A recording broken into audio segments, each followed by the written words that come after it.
Hey guys, welcome back to my channel. So we've done a lot of nerdy reviews so far. Most of them have been a bit more Harry Potter centered or something magical or superhero or Disney even. One thing we haven't done yet is Game of Thrones. And of course, that is one of my favorite shows.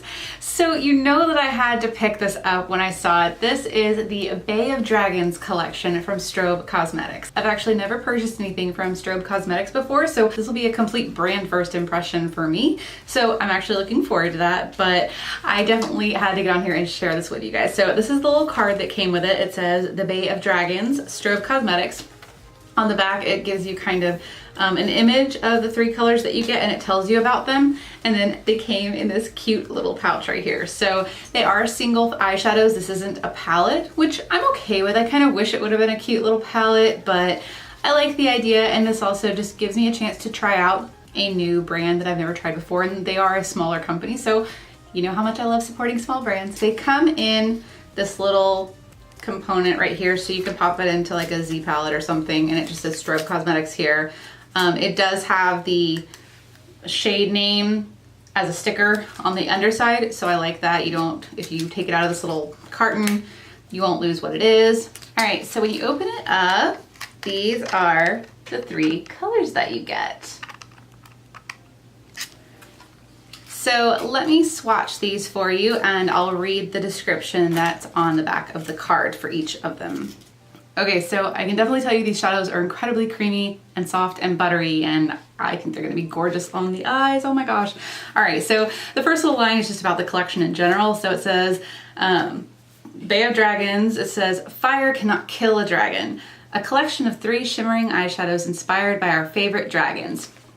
Of course, this is a little bit sad now that Viserion is, you know, but we'll just move on. All right, so let me show you the swatches and I'll just read to you what it says on the card about each color. So, all right, so first off right here we have Rhaegal. It says Rhaegal is an olive green with a coppery gold shift. Okay. Next up is Viserion. It says Viserion is a creamy white with an intense gold shift, and I can definitely see it in the swatch. And lastly here you have Drogon. It says Drogon is a black based red with a coppery red shift. This is an absolute gorgeous color. I'm really glad they just didn't go with a burgundy. I mean, this is super dark. I love it. All right, so now that we've done the swatches, let's see how they actually perform on the eyes. So I think I'll go ahead and do like I did last time, where I go ahead and do one eye so I can speed you through the other eye, and we'll just see how they perform with brushes and all that fun stuff.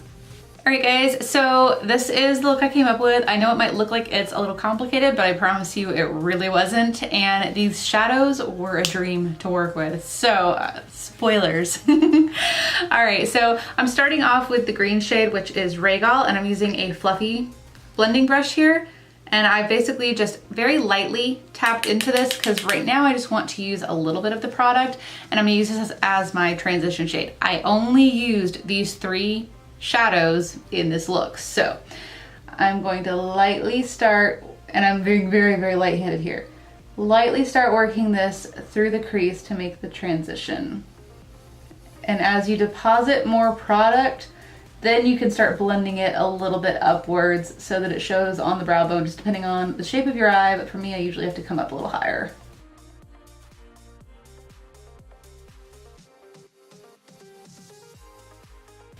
Okay, now I'm gonna get more product. I'm not gonna tap it off quite as much, and I'm going to start focusing on this outer area, and I'm just gonna kind of flare it outward.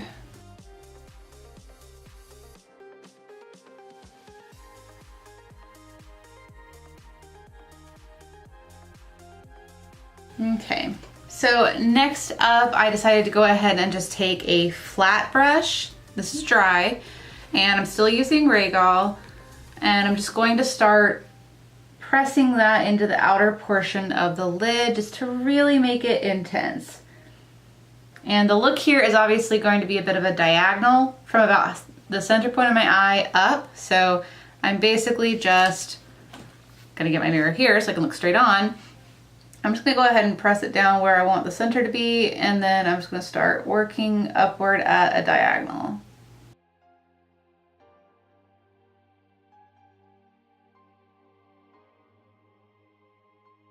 I'm gonna do one more little layer on top to really make sure it's intense. And then what I did was with that same brush, I just kind of swept it through the actual like socket crease part to really make sure it's intense right there. Okay. Then I'm going in with just kind of a bit more of a tapered brush, still using that green shade.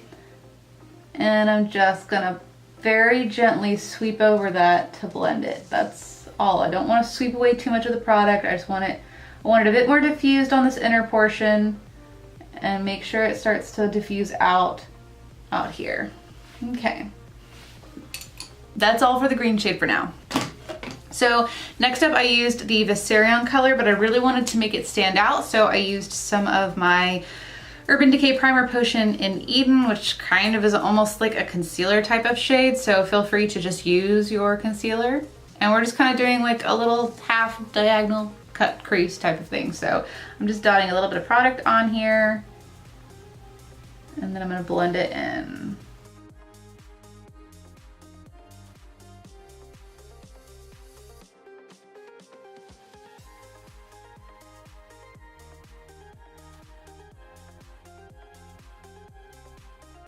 All right, so now for the whitish gold Viserion color.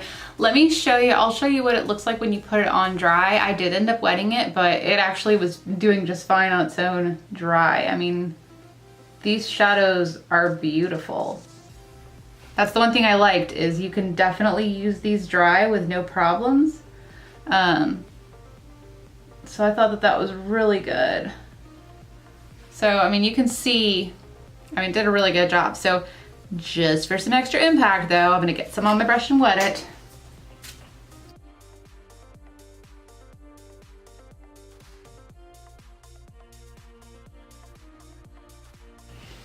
The one thing I like about wetting it is I just feel like it brings out the gold a bit more, and I also feel like it's just a bit more easy to control getting it right along my crease here.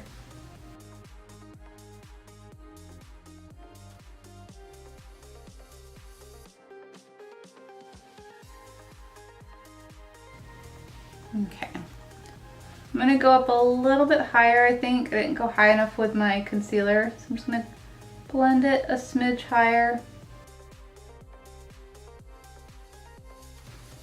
And then of course, as you can see on this eye, I used it as the inner corner highlight as well. And I just kind of, with these shimmery types of shades, I like to bring them, and it's just with my eye shape, I prefer this.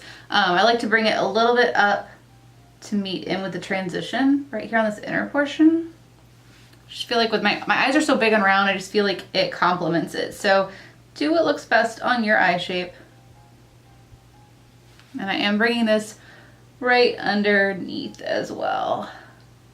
We can touch that up a little bit more if we need to. All right, so just make sure everything looks the way you want it to. I'm kind of letting it blend over the green just a smidge.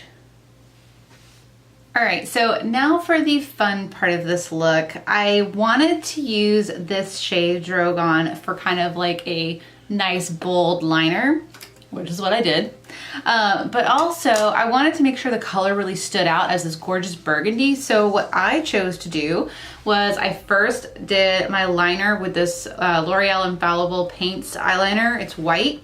I will say I'm pretty sure mine's drying out or something. I'm not quite sure. It was a little harder to get a good line, but you could do this if you want to. I don't think it's fully necessary. You may just want to do like 2 layers of the maroon shadow when you do it as a liner. Or you could even line it with black and then top it. I just feel like it helps it stand out from the other colors below it. So I'm gonna do that on this eye because that's what I already did on the other eye. So I'm just gonna line with the white liner first, just like I would any wing liner.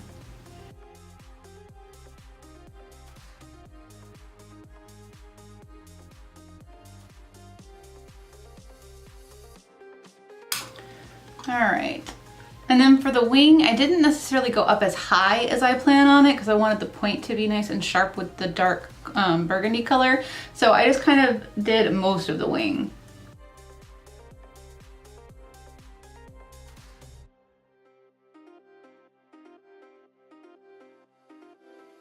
And this is where I really feel like the liner is drying out because it was just very hard to get a good line with this white liner, but again, I'm just trying to make it stand out a bit more.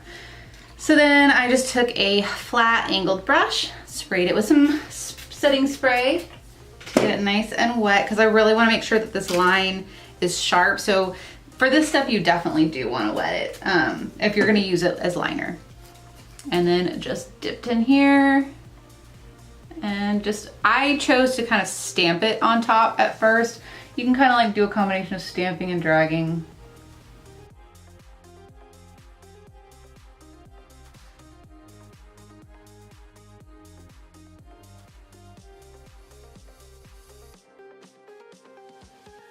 I'm gonna re-wet it before I do the wing.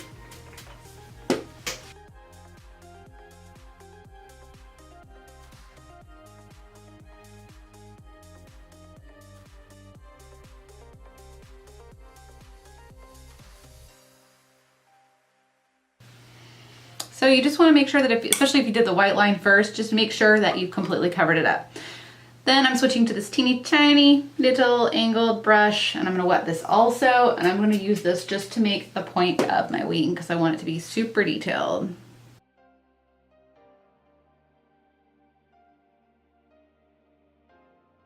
All right, so that's all I'm going to do for the top lid. I'm going to just keep using that same little tiny brush, and I'm going to start dragging that same Drogon color across the lower lash line all the way, but just darker on the outer side.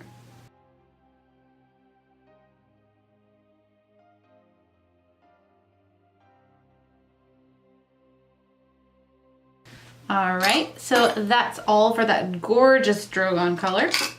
Now I'm just taking a pencil brush back into Regal, and I'm going to just lightly roll this around and then kind of tap it on the back of my hand, and I'm just going to run this underneath the maroon color very lightly, because I noticed when I did this on the other eye, it did cause some fallout, so I'm just going to drag this back and forth. All right, and then if need be, go back in with Viserion and just kind of connect right there. And that is all for the shadows. So as much as I really wanted to wear lashes with this look, I really didn't want to cover up the liner at all with the lash band, and a lot of the lashes I have kind of a thicker band. So I just chose to do like 3 really thick coats of mascara. I would say if you have lashes with a clear band, definitely throw those on because I think it would look really awesome. I do need to go pick up a couple more because I got rid of the ones I had. So let me do the mascara and I'll come back with final thoughts. All right guys, so this is my finished eye look using only the 3 eyeshadows that came with the Strobe Cosmetics Bay of Dragons collection. I am actually incredibly impressed. Like I said, I've never used Strobe Cosmetics products before, but these eyeshadows, oh my god, these were incredible to work with. I could not be happier with my purchase. They were just so incredibly smooth and buttery and easy to work with. For them all being completely shimmery shades, I was shocked at how nicely they went on with brushes and not being wet. I mean, you know, even the finger swatches, they were just so pigmented. And you know, I really loved that I was able to get kind of a fun liner look using one of the shadows. I mean, when I saw the collection online, I wasn't sure how the tone of Drogon would look. I thought it was gonna just be kind of like a burgundy shade, and I was almost hesitant to buy the trio because of that, because I was like, okay, it's a green and a golden white and a burgundy, and I'm pretty sure I have all 3 of those shades in my collection. You know, and with it not being in like a cute themed palette, it really just looks like anything else. But that shade is really unique, that really kind of dark blackish maroon with the golden flecks in it. It's a gorgeous shade. I love the tone of this green. The golden white, Viserion, is probably one of my favorites. It's a great highlight. I mean, the beautiful inner corner highlight. I love the tone of it. I love the fact that it showed up so nicely, both dry and wet. So, I mean, all around, I am super happy with this collection. I mean, my only complaint is that I really wish it would have been in a cute little palette or something that like had a dragon on it, because that would be adorable. So I do unfortunately hate to break your heart, but I did just check their website and the Bay of Dragons collection is not currently being sold on their website. So I don't know if it's something they're gonna bring back again. I mean, keep your eye on their website, maybe follow them on Instagram or Facebook so that you can see when they release it again, if they're going to. I'll see if I can find anything out about it, like if that's done and they're over with it. I'll see if I can find that and put it in the description box, or if they're planning on coming out with it again, I'll put that down there as well. If anything, hopefully maybe they will re-release it once it gets closer to, you know, the next season of Game of Thrones, but that is kind of a long way away to wait. So I don't know. I'll see what I can find out. I know they have a cute little collection right now called Sweater Weather, so I mean, that would be fun right now. So if you're interested in checking out this brand, I will link their website down below. They definitely get 2 thumbs up from me. I think the shadows are some of the, you know, best quality indie brand shadows that I've tried, especially for a pressed shadow. These are just beautiful. I'm still blown away by it. All right, so that is all for today's video. I hope you guys have enjoyed this review and demo. Don't forget to like and subscribe before you go, and thanks for watching. Bye guys.